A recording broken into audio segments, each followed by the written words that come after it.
Here's the brutal truths that I wish I knew as a six-figure music producer. I'm gonna share 5 of them with you. Make sure you stay to the end so that you get all of them. Grab out a pen and paper and get your notebook ready and get notes ready, because we're gonna dive deep into here. And if you don't know who I am, my name's Lee. I go by Leezy the Gifted.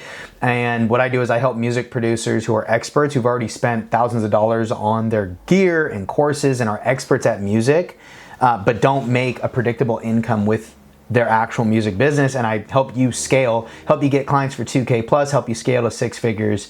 And really cool, I just had my first client ever that got her, she hit her first 10K month. So first time I've ever had a client hit 10K in a month.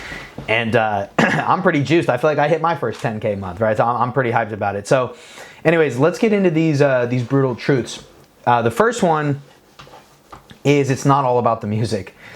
Unfortunately, I spent 13 years grinding on getting better at music and marketing my music and just putting myself out there and things of that nature. And yeah, the truth is it's just not how it is, right? I know music producers. In fact, I've got clients who are way better at making music than me. Like, they make better music, they've gotten more streams than me, but they do not make the amount of money I've made. They don't know how, because they don't know the sales and marketing, which we'll get into as well.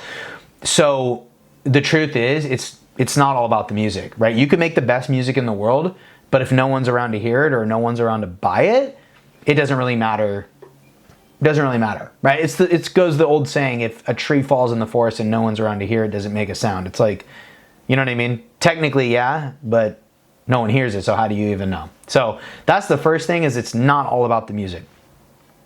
The second thing, which kind of goes along with it, but the more gear you have does not equate to more money. How do I know this? I just got on a call with a guy last week who, yeah, it's his decision, but he chose not to come work with me in my one-on-one mentorship program, Music Money Mastery, where I help, like I told you, help expert music producers make money by creating a high-ticket offer, running paid ads, and getting clients on a regular basis. He chose not to work with me. And I get it, he's kind of in a tough spot financially. However, here was what the funny thing was. He took the call. I do one-to-one Zoom calls, right? And he took the call, and I mean, I'm talking about, he had racks of synths and keyboards. I'm talking about ceiling to floor. And he showed me his setup, and I was like, damn, dude, you must have spent at least $50,000 or probably more like $100,000 on all of this, huh? And he said, yeah, the second number. And you know what he did? He didn't choose to work with me. Now, he also was in a really tough spot financially. No surprise. And he'd never made money like with music or selling music or producing for artists at all. And I didn't say this on the call. I hadn't thought of it until the next day, but I thought about it and I said, man, you know, if you had just sold like half of those synths, like, you don't have to get rid of all of them. If you just sell half your synths, you probably wouldn't be going bankrupt, and you'd probably be able to afford to work with me and then actually make your money back.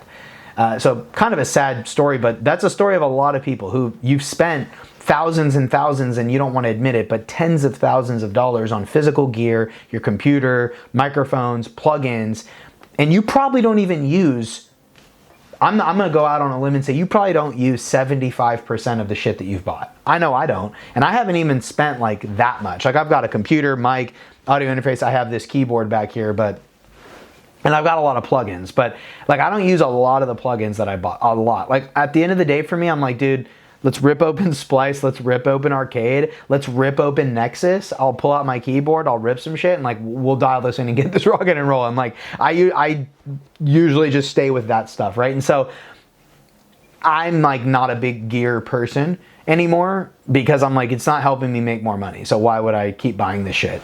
So the more gear you have does not equate to more money. That's number 2. Number 3, and this goes more into the business and marketing side. Content matters, but paid ads are the real needle mover. Let me say that again. Content matters, but paid ads are the real needle mover. It sort of goes along with the thing that we just said, which was the more gear you have doesn't equate to more money. The more content you make, the better content you make doesn't make you more money. It doesn't. If you don't have a direct sales process some people call it a funnel. I call my process the music social funnel. So it's a funnel, right? Where you take someone from like, it's a very calculated process where they see you and you know they're gonna see you because you pay for their attention. Then they see you again because you are making organic content knowing that they're gonna see it. You're sending them DMs, again, knowing that they're gonna see it because you send them a DM. You book a call with them knowing what's gonna happen on that call. And you send them materials before the call so that you know what they see and you know that they're going to see things that are going to nurture them. And then you get on a call and you enroll them into whatever it is you do for multiple thousands. That is the way you make money. That's like my whole entire process, the modern music model. That is it in a nutshell. I've got tons of other videos you can go check out what the whole model looks like. But that's the gist of it. Content is important, but it's only one small piece of the pie, right? So, and I know this because I spent 13 years like not really understanding or knowing how to use paid ads. And I was like, content, organic, free traffic, like that was my whole thing. But at the end of the day, that's not it. Once I figured, now I had been running paid ads since about 2018. So I had been running ads for like 4 of those 13 years, but I didn't know really what I was doing. And you know what I'm saying? Like I didn't know what I was doing fully and I just didn't know. But once I really had the right paid ad strategy, which I developed with my mentor in 2023, I went from $0 to $20,000 a month in 7 months, right? The first month I ever made $20,000, I did $23K in 3 weeks. I had only spent $2,900 on paid ads that month. 2,900 equated to 23K. It's about, I always forget if it was an 8. I think it's an 8x, but let me just do the math here real quick. Come on, calculator. 23, 20, oh my God, 2,900. So it's an 8x. So I put in $1 and I made 8 back. You know what I'm saying? So that's the real needle mover. Okay, so number 1, it's not all about the music. Number 2, the more gear you have doesn't equate to more money. Number 3, content matters, but paid ads are the real needle mover. Number 4. This one, you probably wouldn't expect. You have to get great at one-to-one sales. There's no way around it. You have to get great at one-to-one sales. There's no way around it. If you don't want to be good at sales, like let's say you're like, dude, fuck sales. I don't want to be good at sales. I don't want to take sales calls and I don't want to do that. Great. You will be stuck making anywhere from 0 to, I don't know, $200 per person. You'll be stuck. And that's fine if that's all you want But there's a reason that I'm able to charge artists $3,000 to $5,000 each. There's reasons why my client, Ange, just did her first 10K month. There's a reason that Chris Savage just got a 3K client. It's not because he did it without a sales call. They do it because they get on sales calls. They get great at sales. Obviously, they learned that from me because that's obviously a huge part of it. That's what we do in Music Money Mastery. I'm going to make you a sales machine. But they get great at sales. They get great at one-to-one high ticket sales. And there's no way around it. If you want to make a lot of money. And by the way, path to 10K a month, path to 6 figures a year.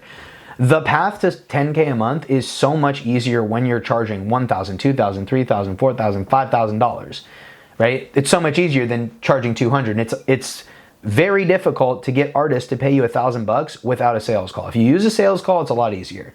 Okay, so that's number 4. And number 5, and this one is by far, in my opinion, the most important of the 5.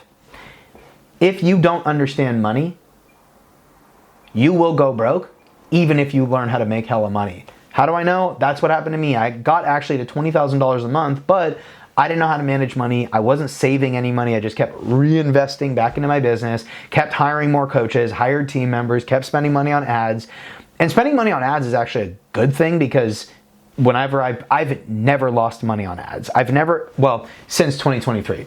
Way back in the past, I had lost money on ads. But since 2023, I've never lost money. In fact, if I look at the overall span of how much money I've spent on ads to how much cash I've collected, it's gonna be between 3.5 to 4x over that lifespan. And I'm talking about spent 100 grand, made 350, made 400,000. I'm gonna have to look and see. That would be a really good thing for me to check out end of year. But you know, I've never lost money on ads since 2023. Where I've lost money is not paying for coaching, because paying for coaching, I wouldn't fucking be here without coaching, but paying for the wrong coaching. Right, you got to do your due diligence. This is a whole nother video, but you got to do your due diligence on that. The other thing is hiring team members that didn't end up working out. Right, I got better at leadership, but at the end of the day, I would hire team members when I didn't really need team members. I was just kind of like not getting lazy, but like getting a little too fancy. Right, that was really it. I was just getting too fancy, and I just didn't need them. And so. And I wasn't saving. Right now, I save 30%. Like whatever I make, top line revenue, no matter what, 30% goes into savings. That's saving for taxes, and that's personal savings for me and my wife. Right? By the way, it's not just saving for taxes. It's saving for taxes and other business profit. So what I'm looking to do is I want to have basically when tax season comes again in April, I want the bill to be less than the amount of money in that savings account, so that when I pay my taxes in full, I have money left over. That's the way I want to do it. And so I'm saving 20% for that, and then I save 10% for me and my wife, personal savings. That's for us to have personal living expense. So I'm saving, so think about that. I'm saving 30% off the top. Then next expense is what? Ads. Like I'm paying for ads. I'll just pay off my Amex. Pay off Amex, you're good with your ads. And then the rest of that is living, right? So, and then like a little bit of tech. The Splice, the Arcade, Zoom, Calendly. That's about, I think all of those things, like a bunch of other things, it adds up to like 700 to 800 a month. I rounded up to 1,000. Point is, I didn't have any of these kinds of financial systems in place at all when I was starting to make a lot of money with music, and I kind of blew a lot of the money. So if you don't understand money, you will go broke even if you end up learning how to make hella money. So those are 5 brutal truths that I had to experience that I wanted to save you the trouble of having to experience on your own.